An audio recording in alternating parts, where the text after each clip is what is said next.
The following is a presentation of TFNN.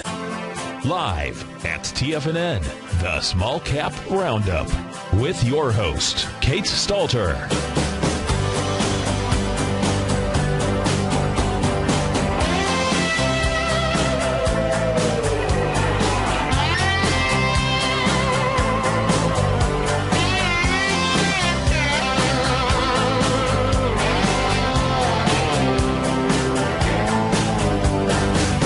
Now, Kate Stalter.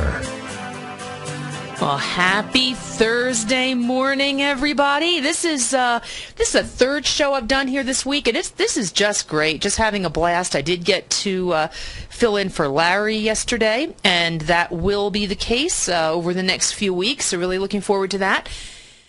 So welcome to the Small Cap Roundup, as the name of the show suggests, if you have not heard the show. I do look at smaller cap names, of course, obviously, lower price names. Some of these, I've had a few lower price names that I put into a model portfolio a few months back, and some of these have actually become some market leaders right now. So there is quite a bit of potential in a lot of these names. Of course, you have to be careful, and that's something that I do talk about frequently when I'm on here, is just a lot of the need to look at some of the cautionary measures to take in some of these more volatile stocks. But that's true all the time. What is the old phrase? There's risk in every investment. But with these, you need to be particularly cautious in many of the cases. Now, one of the big themes in the market this week is IPOs. And of course, there was a lot of talk. I've mentioned it on a couple of times this week.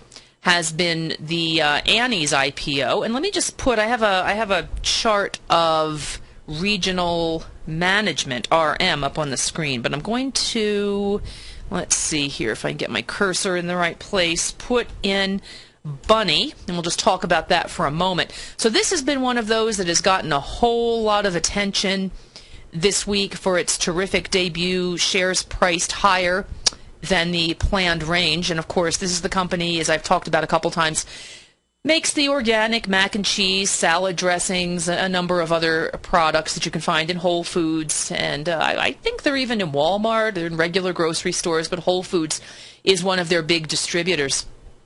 Let's see, I see here somebody talking about ENG in the chat room. I don't think that's let's see, I don't think that's not such a recent stock. No, there are some energy IPOs coming out this week, and I want to talk about these a little bit later. Let me just take a little detour here, because somebody's talking about some good chart action on this particular stock. Yeah, this is trading below about $3. I tend to watch stocks typically in the $5 to $12 range, just where they do become a little bit less risky. But yeah, I agree. If you're looking at some of these very small companies, very low priced, some nice chart action recently, looks like it's attempting a breakout on this one.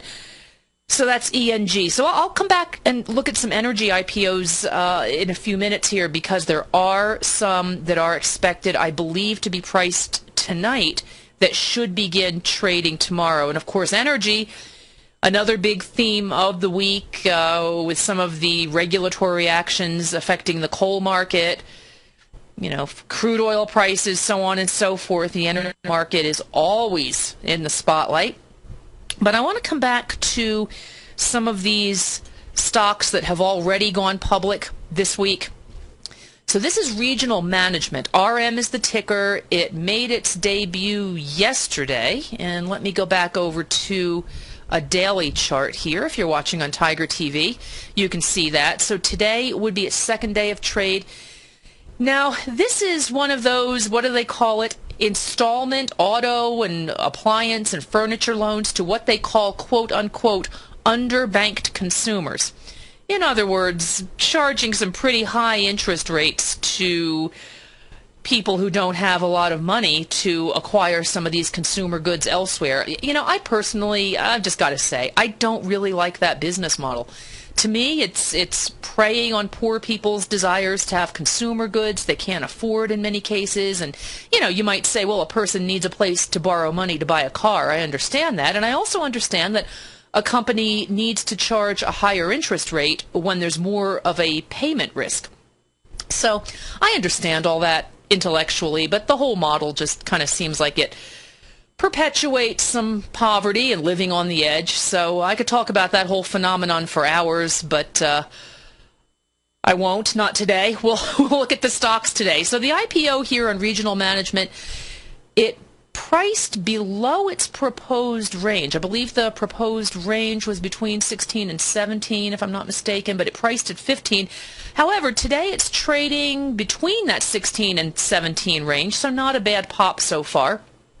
So, and with all of these new stocks, remember, it's very typical to see a correction within a few weeks or even days of the IPO. Now, we have a question in the chat room that's kind of leading into what I was going to talk about here. Axeman is asking, does a flurry of IPOs signal a top? Well, I don't have the data on that, but what I have observed, and we should all keep in mind, it's very, very typical when you do see a stock going public to see a correction within a few weeks or even days of the IPO.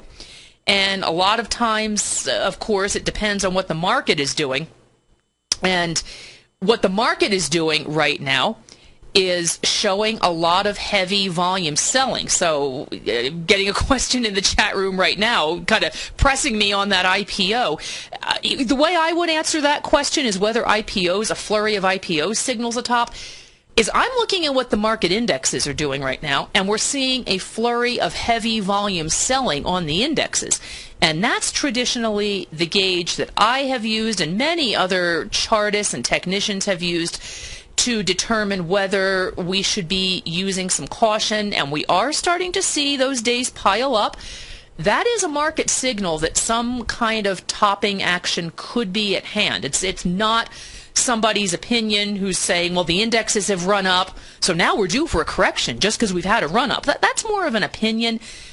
And how many weeks have we heard a lot of these so-called pundits saying that? I mean, of course, after a run-up, a correction is normal to flush out some of the excess. That's very typical. We all see that. But it's just the idea of trying to predict now it's going to happen. And days of heavy volume selling on the major indexes give you some indication that historically that has been a signal that that markets could be topping. And we do seem to be seeing that right now. So as that relates to some of the IPOs, I have tracked a lot of the new IPOs that went public in the summer of 2007. And what do you think happened to those? Remember 2007 in the summer, markets were rallying. But going into the autumn of that year, in late October of that year, as the heavy volume selling started to pile up, these IPOs fell along with the market. And many didn't come back until March of 2009, but many of them became big leaders after that. Let me put one up here on Tiger TV to show you. Okay, that's Lululemon. I'm going to put up a weekly chart of it so we get a little better perspective. So that's a weekly chart, and this one actually that I'm showing you here goes back to late 2009. So after the rally began. But nonetheless, you can see this big rally in Lululemon in 2010 and 2011. So, in that market correction that began in the autumn of 2007, Lululemon tumbled just along with everything else. I mean, just about everything was a horrible stock during that time. But after 2009, after emerging from the bear market, that has been a big market leader since then. So it just the point being that it's very, very normal for stocks to correct recent IPOs, not only with the general market, but sometimes, frequently, there's some selling in the stocks themselves in the few weeks after they go public. Let me just put up one that I've talked about quite a bit, and I know this is kind of the poster child right now. But you do see there's the weekly chart for Michael Kors, went public, corrected a little bit after that IPO, and then took off for the races. And as I've mentioned a couple times on the show, we've had a couple guests talk about this as well. Gennady, who was our guest on Larry's show yesterday, was talking about this same thing I've observed, is we are seeing a correction in this one. This is very good. Could, again, as I mentioned, be flushing out some of the excess here. So that's a point to keep in mind on the correction here. So let's see. We're getting to continue this dialogue here I'm having with Axeman. Don't they push these out while everyone is euphoric and money is hot? Absolutely. Yes, absolutely. They push these out when the time is right. Nonetheless, the way to view the IPO charts does remain the same. Watch for a correction. Don't jump in immediately. That is absolutely maybe one of the tenets that I should add based on your questions there, Axeman. Don't jump into the IPO immediately. Give it a chance to prove itself, and that's why I'm kind of showing some of these charts and pointing out that, they often do need a chance to build up a track record of trading, whether or not the market is in a correction. If the market's in a correction, these stocks are very, very likely to pull back along with everything else. Because 3/4 or sometimes more, at least 3/4 of the market, 3/4 of stocks will trend along with the market. Sometimes it's more than that. So they will, and in addition to that, it's very typical for a new IPO to show some selling. So of course, when we see Facebook, and I guess as I'm hearing that is anticipated for May, I mean, that's just going to be a huge media event. The hoopla is going to be unmatched. And when that happens, you're going to see a lot of people rushing to get in, fretting that they didn't get in. But if you recall Google back in 2005, that was a similar type of event, and that did the same thing. It did allow, there was a small correction a few weeks after the IPO that did allow people to jump in, get into the trade after the stock had flushed out some of that early excess, and then it was off to the races after that. Let me see. I've pulled up a monthly chart here on my other screen. So when that would have been, actually, let's see, that was 2004 when it went public, and it offered a good chance to get in April of 2005 after there had been a bit of a correction. So they're perfectly normal with these kind of events. So let's see here. My time is winding down here in this particular segment. Got a number of other names I want to show you. We've got 3 new companies that went public today. I believe it's 3, and we'll take a look at some of those.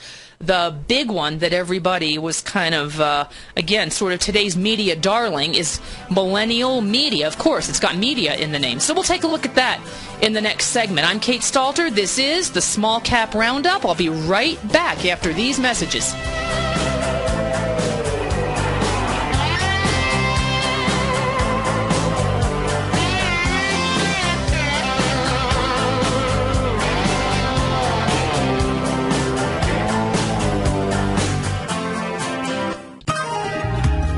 You've always taken the long view when it comes to investing, but what if there's an opportunity right under your nose? What if you could be more responsive to market trends to seek to boost your portfolio performance right now while seeking to reduce your overall risk? At Direction Funds, we connect investors with alternative strategies that seek to maximize their returns. Smart investors deserve smart alternatives. Find yours at directionfunds.com. An investor should consider the investment objectives, risk charges, and expenses of Direction Funds carefully before investing. The prospectus and summary prospectus contain this and other information about Direction Funds. To obtain a prospectus or summary prospectus, please contact the Direction Funds at 800-851-0511. The prospectus or summary prospectus should be read carefully before investing. Investing in index funds may be more volatile than investing in broadly diversified funds. Distributed by Rafferty Capital Markets, LLC.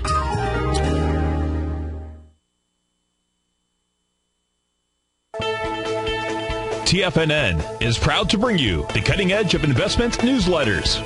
Ken Shreve's Ultimate Growth Stocks. Ken is a top-down investor who lets price and volume in the major stock indices tell him when to be in the market and when to be out. By using his unique blend of fundamental and technical analysis, Ken will protect your hard-earned capital while realizing breakout gains.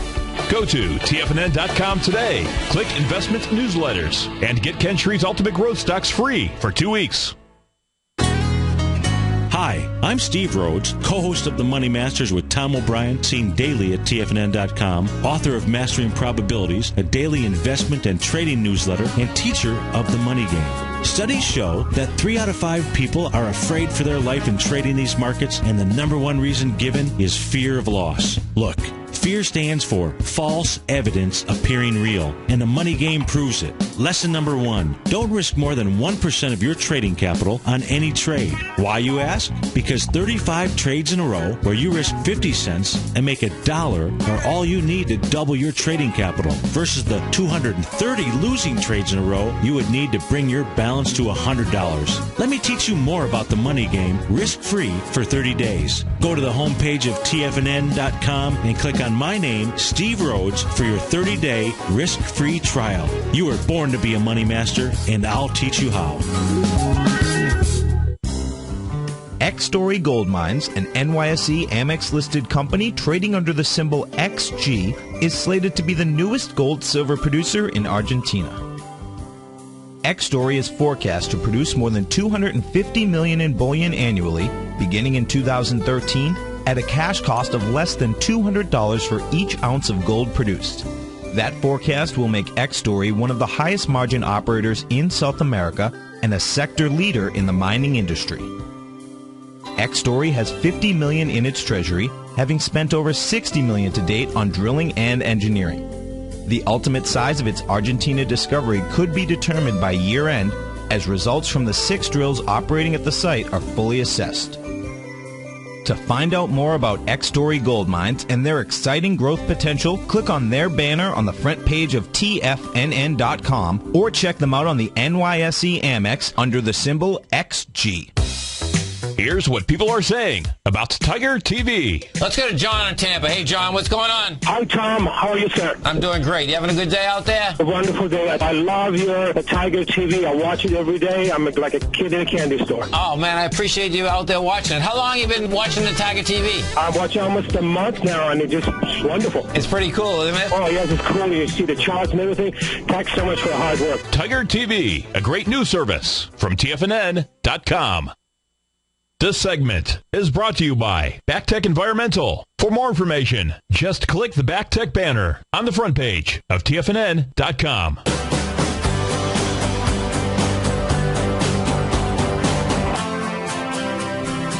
All right. The Small Cap Roundup today is turning into the IPO Roundup, but that's okay. That's actually a good thing, because I find that a lot of the stocks that end up popping up on my screens where I scan for some of the best growth names among the low-priced leaders, the small cap leaders, a lot of these tend to be recent IPOs. I had heard some data at one point that about 80% of the market's best price leaders are stocks that have gone public within about the past 10 to 12 years or so. Now, of course, are you going to have exceptions like Apple? Well, yeah, that would fall into the 20%, of course. But it is. I've never actually done the quantitative research on that myself. I just heard that data point one time. But just anecdotally, I can tell you, when I tend to look at the names that I'm screening for that do show up on some of these charts, and the ones that I'll be featuring in the newsletter that we're about to launch here pretty soon, focusing on low price leaders and small cap leaders, a lot of these are public within the past decade or so, and sometimes even more recently. There really was kind of a spate of IPOs, and this goes back to what we were talking about before the break there, what Axeman was asking about. There really were quite a few IPOs in that 2007 time frame, right before the market tumbled. And that comes back to the point that Axeman was making about companies like to get out there when they perceive market conditions as being right, when the investment banks are ready to underwrite these deals because they can raise the capital. So it does make sense, sure. And whether or not that signals a top, maybe you could correlate it to, sure, markets are just ready to correct because they have been running up for a while, And because they have been running up for a while, the investment banks and the companies and the private equity firms see the time as right to take some of these companies public. So, yeah, it does make sense that there is some correlation there. But as I mentioned, I just tend to watch the market indexes and the heavy volume selling myself. But yeah, it does make sense that there could be some correlation. Let's see. I put up there Millennial Media, MM.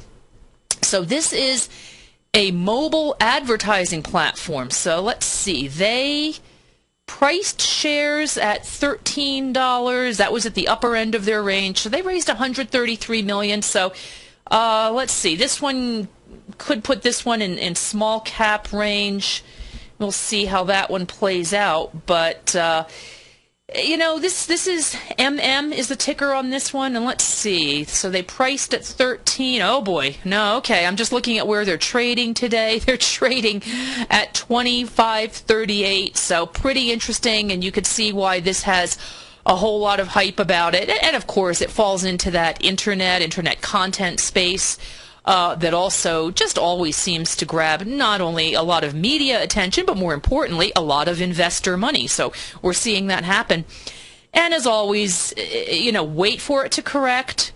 There is you can watch chart after chart after chart of companies that have gone public. They will pull back, offering you a new chance to get in. And you don't want to have to sit through that if you jump in too early. So let me go to another one here that's making its debut today. Let's see. The ticker here is PRSS.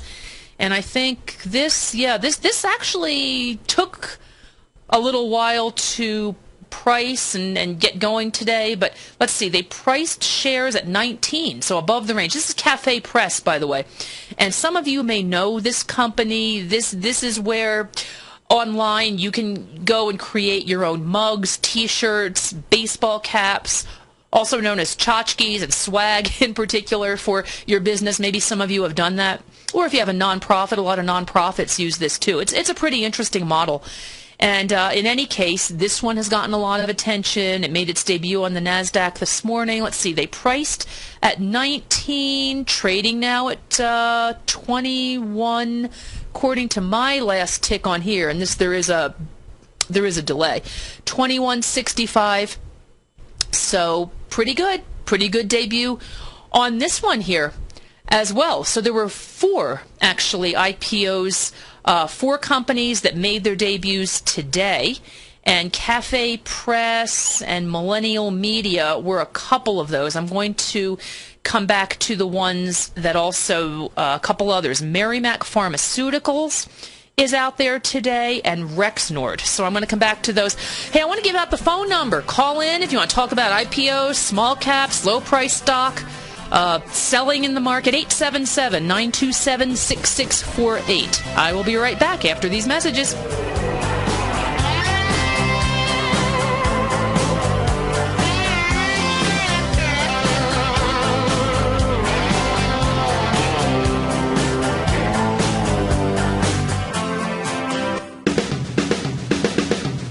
Folks, turns out my best student became my best teacher. Steve Rhodes absolutely raised my standards, and I'll guarantee he'll raise yours. Thanks, Tom. What I've learned is that if you want more, you must become more, and that transformation, folks, that occurs the moment you decide to become a master. Now, the quickest way to mastery is through immersion, and for 2 solid days in Denver, Boston, and Tampa, I'll create a new standard of wealth for those few trader investors who have a burning desire to succeed. At my Master Trader course, I'll teach you how to create the ultimate money machine. These are the best kept secrets in the business. Roadblocks, folks. Dabblers give up when they first appear. Stressors last just a little bit longer, but masters expect roadblocks and achieve extraordinary results when they bust right through them. I have all the benefit of knowing the type of wealth creation that I can generate for you. You don't. That's why I'm making this unconditional money-back guarantee. If for any reason you're not satisfied with my Master Trader course, I'll refund every penny. That's right. I take all the risk and you get all the benefit. Go to the homepage at tfn.com and sign up today. You've heard Tom O'Brien on the air, and you've always thought about trying out his newsletter, Market Insights. Well, now is the perfect time. For a limited time only, when you sign up for a 2-week free trial to Market Insights, we'll send you a free copy of Tom O'Brien's best-selling book, The Art of Timing the Trade, Your Ultimate Trading Mastery System. If you decide to cancel within the 2-week trial period, pay absolutely nothing and keep Tom's book as a free gift from us. Tom sends out his daily newsletter each morning by 9:30 a.m. with trade recommendations, including price targets and price stops. As recently as March 21st, Market Insights subscribers closed out a position for more than a 25% profit in just over 2 weeks. To get your 2-week free trial to Market Insights, along with your free copy of The Art of Timing the Trade, Your Ultimate Trading Mastery System, visit the front page of TFNN.com. Supplies are limited for this one-of-a-kind special, so act today and don't let this opportunity pass you by. Offer only valid for new subscribers. In the world of financial markets, there's a new player in town with an exciting new way to trade the markets. Nadex now offers binary options as well as bull spreads in a wide range of indices, along with commodity and forex markets. With as little as $100, you can gain access to a new way to trade global financial markets while guaranteeing that your risk will always be capped. Nadex allows you to multiply your trading opportunities in ways never imagined before and access markets you once thought were out of reach. With short-term trading opportunities available, including binary options expiring each hour the market is open, Nadex allows you to take advantage of a variety of market conditions regardless of volatility or market direction. Now is the time to take advantage of this exciting new market. Don't let this trading opportunity pass you by. Open your account today by clicking on the Nadex banner on the front page of TFNN.com. Nadex, a better way to trade. What type of investor are you? Conservative, moderate, or aggressive?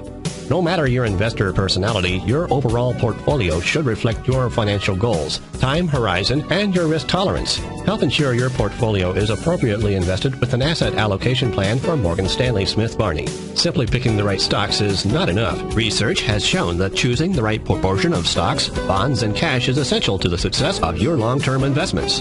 Morgan Stanley Smith Barney believes that a carefully selected portfolio can lower volatility and increase investment return potential. Find out about what asset allocation and a Morgan Stanley Smith Barney financial advisor can do for you. Call Angela O'Brien, First Vice President and Certified Financial Planner of the Clearwater, Florida branch at 727-441-6108 today to discuss your personal financial needs. Asset allocation does not assure a profit or protect against loss in declining financial markets. Investments and services are offered through Morgan Stanley Smith Barney, LLC. Member SIPC.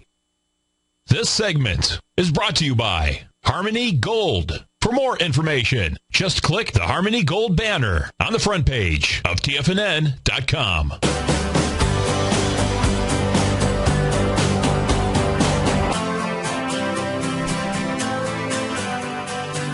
Welcome back. I'm Kate Stalter. This is the Small Cap Roundup. Let me give you the phone number again. I read it right before the break, 877-927-6648. And taking a look today at some of these new companies, and the reason I like the new IPOs is because it really just can be fertile ground for gains in the market, especially for growth leaders. A lot of these stocks do tend to go through the growth phase, you know, and a lot of it's funny to me because you hear a lot of times in the media people just naturally seem to equate growth and tech. And that's not necessarily the case at all. I'm not sure why that misnomer still remains. Because obviously, you know, I was just talking about Lululemon. You have companies like, let's see, Ulta, Salons right here, which has been a big leader even in the medical field. You have Alexion Pharmaceuticals. So you notice I'm showing you some charts there rallying to some trading near some all-time highs. I mean, Alexion correcting a little bit this week, but you see my point. Trading near all-time highs. So it doesn't have to be traditional infotech that's growth. It always kind of cracks me up when you hear people debating whether or not Microsoft is a growth company. Well, you know, how many Dow companies are really growth companies? We'll just kind of leave it at that. Not that they can't show some nice price gains. We were looking at the Aetna chart a little bit there in the Tiger Den a minute ago. Obviously not just in terms of a big, old-school blue-chip company, insurance company, that is showing some good price gains today. And also, of course, in the dividend world. But looking at the IPOs and the growth, I put up a chart there. Actually, I've still got Alexion up there, but another kind of related medical name, Merrimack Pharmaceutical. Okay, so this is from the healthcare arena, and the ticker, actually, that's Millennial that I've got up there. Let's get the right ticker. MAC, M-A-C-K, is Merrimack Pharmaceuticals, M-A-C-K. So let's see, it looks like it's trading below the pop it got on the IPO. It priced 14.3 million shares at $7 a piece. Okay, so let's see. Okay, so that was actually below the planned range and below the number of shares it planned to offer. It wanted to offer 16.67 million between 8 and 10. So price below that range. This was its second attempt to go public.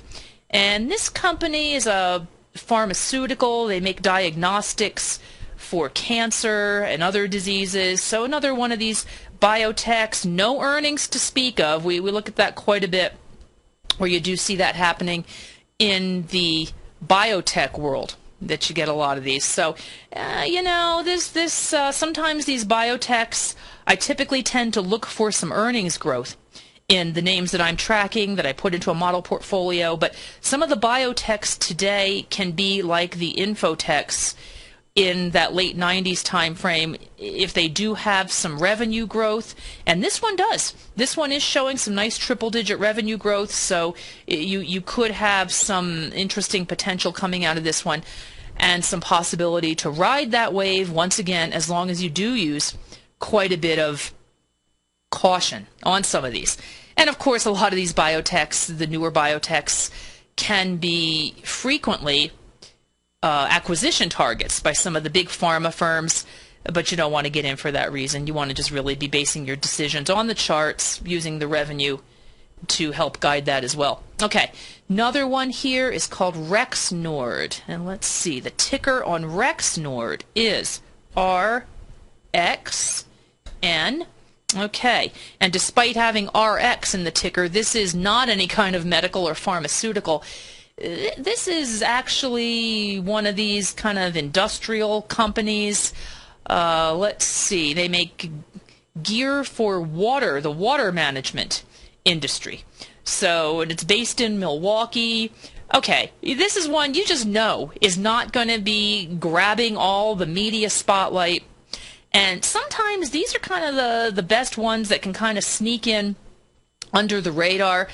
Let's see, the company actually, which is not unusual in new IPOs, did have a loss last year. A lot of times the newer companies do put their money back into growth rather than into some kind of earnings. So you see that quite a bit. In terms of the revenue, you've had double-digit revenue growth recently, so pretty good. Now, this one priced its shares at 18, the low end of its range. And let's see, where are we right now on this one? Okay, nice little pop here, 2006 on Rexnord. So, the thing I guess I'm trying to get across is you really just never know. Everybody's talking about millennial media today. That's the big one. Cafe Press, because it's an internet company. But a lot of times the ones that just get no attention at the IPO are the ones that do go on to be some of the leaders. Let me just, I was going to come back to this a little later, but it's a great time for me to put this chart up. And I've talked about it. I may have mentioned it on Larry's show. I know I talked about it with Tom when I was guesting on his show on Tuesday afternoon. This is EPAM. EPAM is the ticker. And this actually is a technology firm, but it just didn't get much love from the press when it made its IPO. Let's see, it came out at $12 back in February. So right back in here. Let me see, there we go. I can get some, I'm just kind of futzing around here on Tiger TV trying to get the chart up, and for some reason it's going away, but that's all right. The point being on EPAM, it went public at $12 back in February. Like so many of these companies that I've been talking about, it did undergo a little post-IPO correction there for a few weeks. Okay, I got the chart back. So let's see. You can actually see, I'm showing you a daily chart. You can see what it did, though. If you're watching on Tiger TV, there was its IPO. It corrected a bit, allowed you a nice technical buy signal to get back in here. As it did rally, volume was higher. Let's see, that was on March 1st. Yeah, March 1st. You had heavy volume as the stock popped. That was the buy opportunity. Very, very common. Now, right now, it's extended well below any buy point, but could be correcting a little bit, which wouldn't be, yeah, it is correcting right now. You can see right there, if you're watching Tiger TV, this chart kind of got messed up somehow, but it's forming a little pullback after rallying to a new high earlier in the week. Could be offering another buy point right now. You know, I would say that it is in buy range, but that's for pretty aggressive traders. And also, as I just noted, talking about some of the heavy volume selling we've seen on the markets, it really is a time right now with that selling. We're seeing that some of the institutions are pulling back a bit. Could be a time to use a little more caution rather than trying to jump into these and being too aggressive. Kind of let this little consolidation play out. And if the market, if the general indexes do go on to correct, as I've noted earlier, not uncommon for some of these not only new IPOs, but the rest of the stocks to also correct along with that. So you don't want to be in some of these names, have your money parked there, and be sitting through that unnecessarily. But anyway, EPAM is just one of those examples that I really like right now that is showing exactly what happens when you have some of these newer companies that just are not as glamorous, are not as flashy, no one seems to care about, and this is an IT outsourcer, but it I guess that just was not really glamorous enough in the face of cloud computing, social media, and e-commerce. Didn't really fit into the popular narrative, so it didn't really get a lot of that attention. But heck, if this hasn't been a good stock, so we've just got to see how this current correction plays out. Okay, let's see here. I think those were the ones I wanted to show you that went public today. So we have Rexnord, Merrimack, Cafe Press, and Millennial Media. And basically, I just am going to see if those do show up on my scans. That's how I will know. But it's always just good to be aware of these in the background, that they are out there. So let's take a look at one. VCRA is the ticker. And this is one that went public yesterday. Okay, there we go. I got today's data up there on the screen on Tiger TV. This is Vocera Communications, VCRA. And what this one does, I mentioned this, I believe, yesterday as well. It provides mobile communication systems for hospitals. And you know, this one did get quite a nice bump up on that first day. Let's see. It went public at 16. It priced at 16, so that was above its proposed range. Let's see. It's trading today at around 21.35. Not bad. Pretty good. So nice little pop on that one as well. And let's see here. Just trying to get a sense of, you know, the issue I have with this one is it is a tech, does not yet have earnings. It has good revenue growth. Now, with a lot of the biotechs lately, we have seen where some of these can notch some strong price run-ups on revenue growth, but without the earnings growth. And in this case, just in more of the sort of healthcare tech sector, we haven't really seen as much of that happening, so that would be some of my reservation. But once again, we are just going to have to watch the charts and see how it plays out. But just a possible caveat regarding the fundamentals on this one. So that's Vocera. And let's see here. Of course, we want to take a look at Bunny. And the company name, of course, being Annie's, not Bunny. I think I showed this one at the very beginning of today's show, so we'll just take a brief look at it and see where it is right now. Just a little recap of Bunny. Okay, so yeah, had an 89% jump yesterday after its debut. So you know the reason that this is getting so much attention that is noteworthy, and that apparently was the best first day of trade since LinkedIn back last year. So let's see, it went, it's trading today at around 38.36. So looking good on that one. Their corporate symbol is the little bunny, if you're familiar with those products. So that's one that that could be one to keep taking a look at there, Annie's. Wouldn't be surprised to see if that one does continue to pop up on some of my charts. Okay.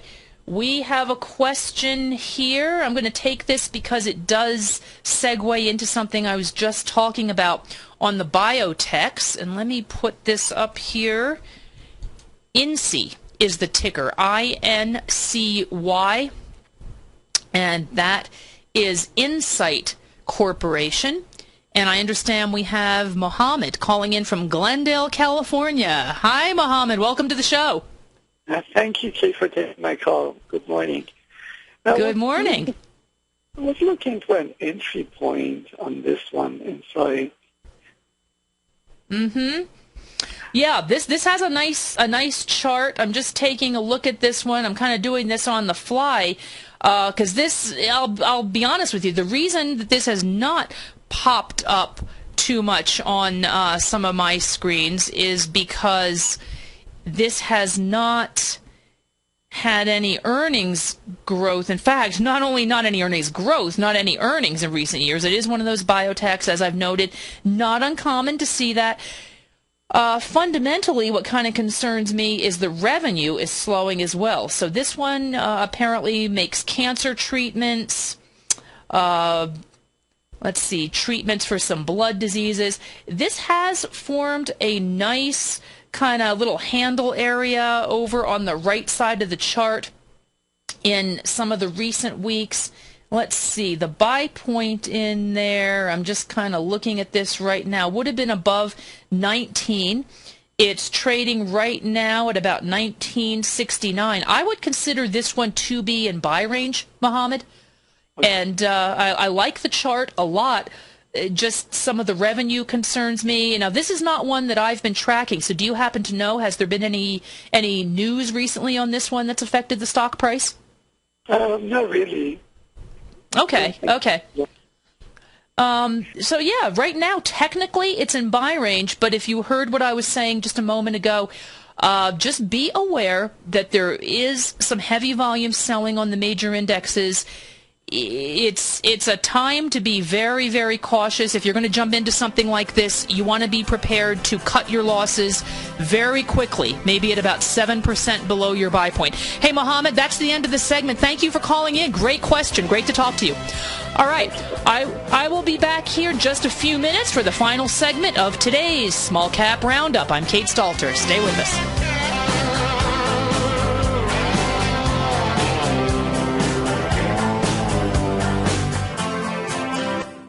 Put the power of the Chapman Wave methodology to work for you. No matter what market you trade, what time frame you trade in, or your trading style, the Opening Call, Basil Chapman's daily market newsletter, is bursting with the information and trades you need to become a more successful trader. I've been using Basil Chapman's Chapman Wave methodology for several years now. His Chapman Wave can be used for any time period for not only equities, but futures, currencies, commodities. I've been also a subscriber of his Opening Call, which I find an invaluable tool to help me analyze the potential of the market each day. He gives you opportunities to go short and long. It includes recommendations on stocks. I strongly recommend people using the Chapman Wave, and I very, very strongly support the use of his Opening Call. To find out more about Basil Chapman and his Chapman Wave methodology, and to get your 2-week free trial of the Opening Call, a $64 value, visit tfnn.com today.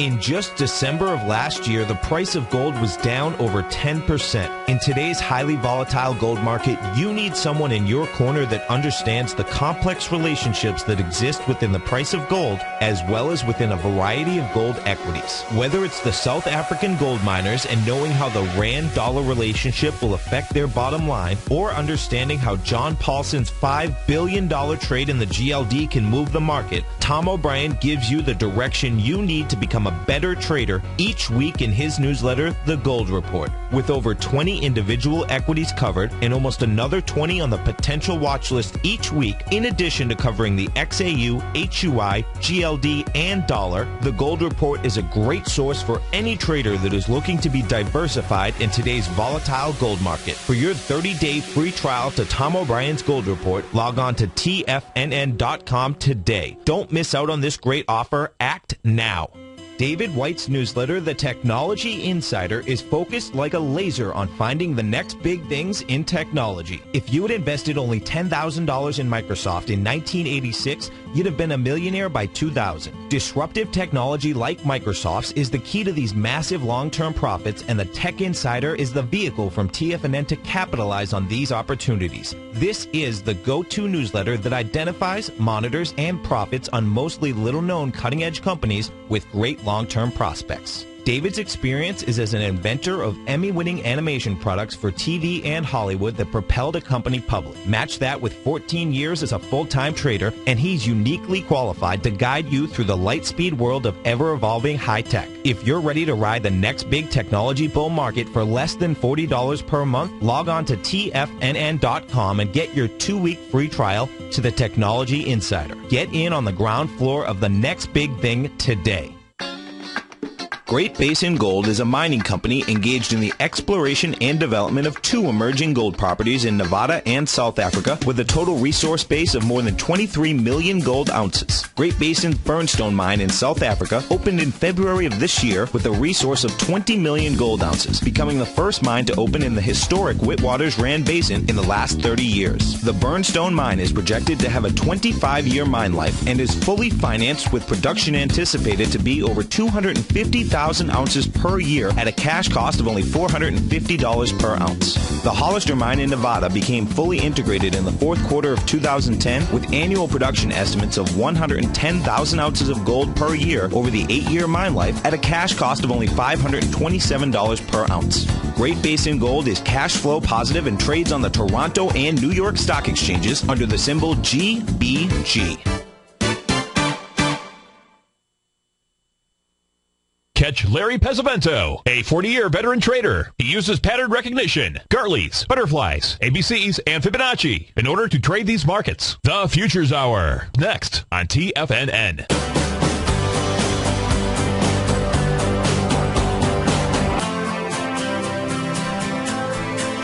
All right, got a few more minutes here. Last segment on today's Small Cap Roundup. Let's take a little look ahead at what is going to be happening here in tomorrow's IPO market. And I don't think I'll be able to get the tickers up here since they're not trading yet, but let's give it a shot. No, not able to do that, so let's see. We'll just, for the heck of it, we'll just put the IWM up there, but that's not what I'm going to be talking about right now. Although I am looking at how it is correcting in the last few days. Okay, along with the markets. So tomorrow we have Luca Technologies. I talked, let's see, a little bit about some of the energy names that we were expecting to come out later in the week. So these should be priced tonight. Luca Technologies, not the old Suzanne Vega song. LUCA will be the ticker on that one. And this company produces, let's see, coal bed methane. So a natural gas related product, expecting to raise about $102 million. So then we have a solar related company coming out. No, not Solyndra. Enphase Energy, ENPH, is the ticker on Enphase. And that one also expected to price tonight And now apparently, from what I'm seeing on here, they did lower the price range. Solar kind of not in favor this week. They probably, I think Italy reduced some of its subsidies. That's kind of happened over the last few years. Some of these European nations that have been subsidizing solar energy have been reducing their subsidies. I know Germany did it a while back, and Italy apparently did it this week. So perhaps not the greatest week for a solar company to be making its debut, but Enphase Energy nonetheless expected to price tonight, and they're expected to raise $47 million. So the fact that they cut their price range, the fact that they're expecting to raise $47 million, kind of tells you that this will be in the smaller range. Not necessarily the case that one of these will be one that will show up on some of my growth scans of leading performers. Not seeing a whole lot of solar companies on there in the past year or so. Of course, there are always outliers to any industry, but not what I would necessarily expect at this time. Okay, gas log, GLOG. Now, this is kind of interesting. This is one of those natural gas natural gas transport companies. And this company is planning to raise $400 million, expected to price tonight, to begin trading under the ticker. Let's see, GLOG will be the ticker. Now let me show you one here that I have been in the past, that I liked a lot, and it's still a decent stock, but I'm not in it right now. And let me get over to a weekly chart. This is GLNG. It is one of those liquefied natural gas transporters. And this one, remember I was talking at the beginning of the show about looking at stocks that have gone public within maybe the past 10, 12 years or so. This one went public in December 2002, so, a little less than a decade there on the public markets. And this is one had a huge run up. And of course, the natural gas, anything in the energy market, you not only have stock specific risk, but the commodity specific risk as well. So that's something that's going to affect these stocks even perhaps more than some of the others. Okay, that's a wrap for today. I'm Kate Stalter. This is the Small Cap Roundup. Be sure to join me again on Tuesday morning. I'll be back with you, and have a wonderful weekend until then. Thanks for listening.